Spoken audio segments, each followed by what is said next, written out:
arranging the things from small to big. 2, 4, 6, 10. Can you arrange these fruits in descending order according to their size?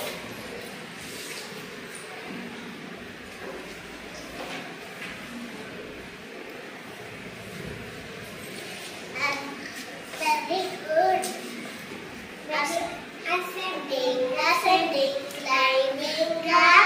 climbing up. 1, 2, 3, 4, 5. 1, 2, 3, 4, 5. Descending, coming down. 5, 4, 3, 2, 1. 5, 4, 3, 2, 1. Ascending, small to big. 1, 2, 3, 4, 5. 1, 2, 3, 4, 5. Descending, big to small.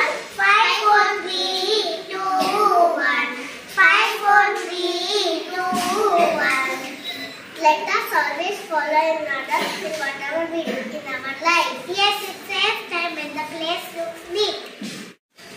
Thank you, Jai Gurudev.